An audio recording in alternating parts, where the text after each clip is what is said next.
Bonjour à toutes et à tous. J'ai décidé de faire cette vidéo parce que depuis avant-hier, il ne fait que recevoir appel sur appel après les propos que l'ex-président M. Laurent Gbagbo a tenus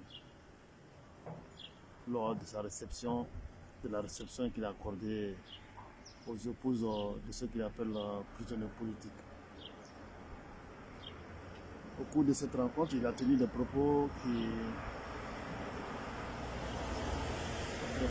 fusent avec le populisme. Surtout ce qui est grave, ces propos fusaient avec ce qu'on appelle le négationnisme. Et les propos négationnistes, ça remue le couteau dans la plaie. Et quand on sait que c'est sous le régime de Gbagbo que la Côte d'Ivoire a connu ce qu'on appelle l'escadron de la mort. L'escadron de la mort, ce n'est pas une invention.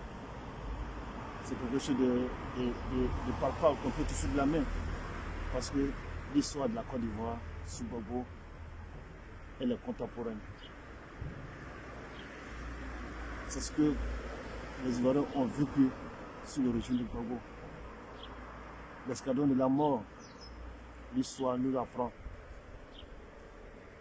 qu'elle a été expérimentée dans les années 60 et 70 sous les régimes dictatoriaux qu'ont connu l'Amérique latine, notamment le Brésil, l'Argentine, surtout sous Pinochet au Chili. Je ne vais pas refaire à l'histoire, parce que tous ceux qui aiment l'histoire peuvent m'apporter un démenti. Donc l'histoire retiendra que la Côte d'Ivoire a connu son escadron de la mort sous le régime de Gbagbo. Et combien d'Ivoiriens ont disparu sous la méchanceté de l'escadron de la mort. La liste, elle est très longue. En 2013 ou 2014, j'ai été au pays et ma belle-sœur, une enseignante, une universitaire, m'a fait voir un album. Et c'est l'album de ceux qui ont disparu sous le régime de Gbagbo par le fait de l'existence de l'escadron de la mort. Et ces personnes-là, jusqu'à présent, leurs parents n'en ont aucune nouvelle. Je pense que quand un pays a connu une telle désolation sous votre régime, il faut avoir le courage de faire profil bas. Et c'était surtout de tenir des propos qui remuent le couteau dans la plaie. J'ai été vraiment surpris d'entendre Gbagbo tenir ce genre de propos, alors que le 27, lors de sa rencontre avec le président de la République à la présidence, il a émis le souhait de voir son excellence prendre une mesure de clémence à l'égard de ceux qu'il appelle leurs prisonniers politiques. Et je suis vraiment étonné qu'une semaine après, il vienne tenir ce genre de propos qui remue le couteau dans la plaie. M. Gbagbo doit savoir qu'après cette rencontre qu'il a eue avec le président de la République, moi j'ai beaucoup de militants, de nombreux militants m'ont appelé ici pour me dire qu'ils ne sont pas d'accord. Ils ne seront pas d'accord avec le président de la République si d'aventure il prenait des mesures dans ce sens qui donnent satisfaction à Gbagbo.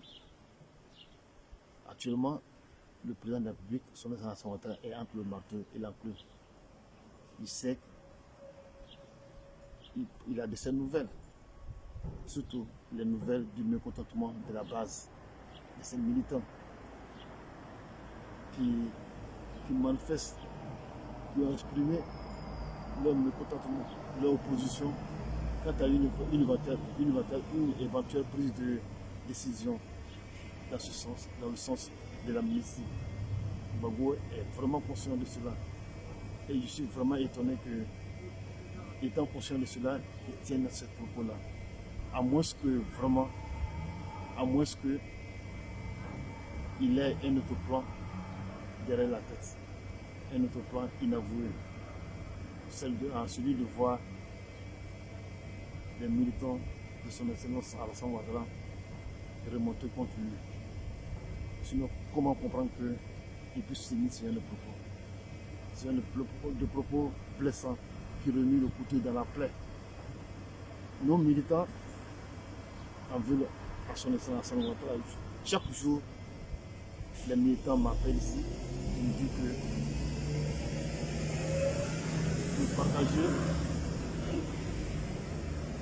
me partager leur opposition à l'endroit, disons, leur mécontentement à l'endroit de son excellence Alassane Ouattara.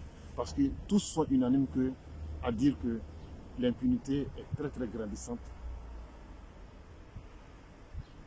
à l'égard de ceux qui ont commis des crimes.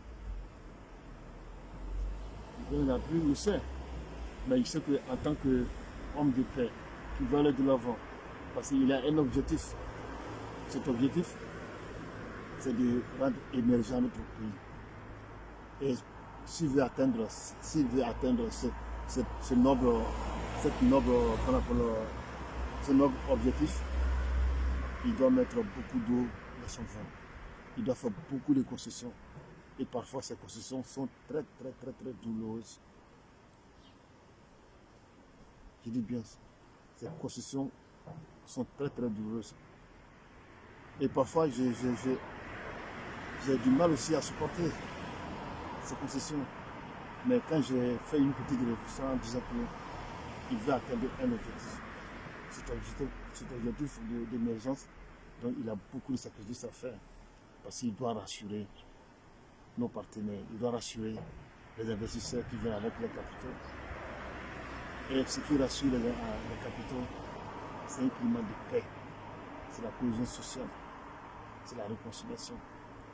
Et c'est cet objectif-là que le président de la République veut atteindre, de grâce à M. Gbagbo, et de lui atteindre cet objectif. Tout le monde y gagnera, même vos partisans. Parce que les capitaux qui vont converger davantage de la Côte d'Ivoire, vont construire des usines, vont donner du boulot. Et ce boulot-là, quand on aura besoin de la main-d'œuvre, on ne dira pas, c'est uniquement réservé aux militants du RADP. Non. Son excellence Alassane Ouattara n'est pas quelqu'un qui favorise la discrimination, parce qu'il a une mentalité très évoluée. Il a vécu dans la plus grande démocratie du monde, qui est les États-Unis. Les États-Unis, ce n'est pas un pays de discrimination. Au contraire, on encourage même, on favorise même les plus faibles avec qu'on appelle la discrimination positive. La discrimination positive, tous les pays sont en train de copier les États-Unis. Et c'est cette mentalité-là, c'est cette vision qui habite notre président de la République, son excellence Alassane Ouattara. Donc, de grâce, M. Gbagbo, allons vers la paix. Et c'est dans la paix que tout le monde va gagner. M. Yoba, qui a été très choqué, le frère Yoba, qui est salé de passage, qui a été très choqué par vos propos, a fait une vidéo dans laquelle il vous a rappelé à l'autre. Et je ne vais pas revenir sur le contenu de cette vidéo. Vraiment, il a eu un sacré courage à vous parler droit dans les yeux. Mais il a fait aussi des révélations vraiment qui nous laissent bouche ouverte. Pourquoi? Parce qu'il a été choqué par vos propos. Sinon, ce n'est pas quelqu'un qui a de mauvaise éducation. Il fait un travail énorme, colossal sur la toile. Ainsi que le frère éclaireur pro-vérité. Ce sont ces deux personnes-là aujourd'hui qui s'adonnent à l'éducation de la masse, au changement de mentalité de la masse sur la toile. Je leur dis chapeau. Et s'il a tenu à faire cette vidéo, c'est parce qu'il il est arrivé au point qu'on appelle du trop, c'est trop. Donc, de grâce,